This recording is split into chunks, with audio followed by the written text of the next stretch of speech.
de guerre propre. Ça n'a jamais existé et ça n'existera jamais. Il y a au moins des dégâts collatéraux, c'est connu, sauf quand ils dépassent certaines proportions. Vous avez bien fait de rappeler que l'enquête est très difficile, parce qu'elle prend beaucoup de temps. Il faut documenter.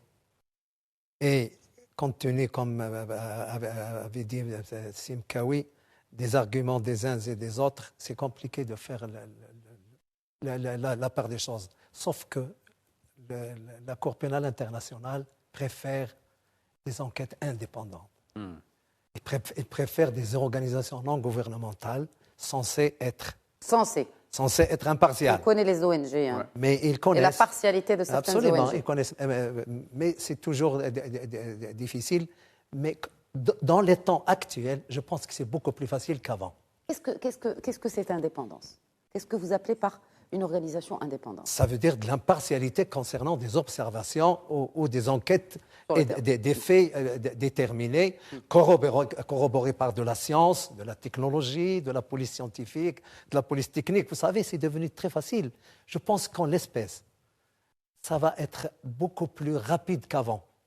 Ce n'est pas le Rwanda, ce n'est pas les trucs de l'ex-Yougoslavie. Je pense que ça va aller très vite. Mais le temps judiciaire aussi, par rapport à la Cour pénale internationale, elle restera lent. Ouais.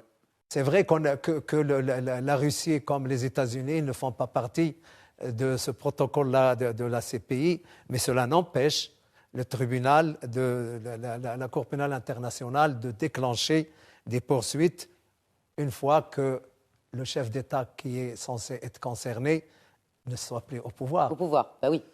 Donc, ça ajoute à la difficulté, mais ça ne veut pas dire qu'il ne faut pas tenter de faire ce qu'il faut pour faire un état des lieux objectif, impartial, parce que, vous savez, dans toute guerre, la plus grande victime, c'est la vérité.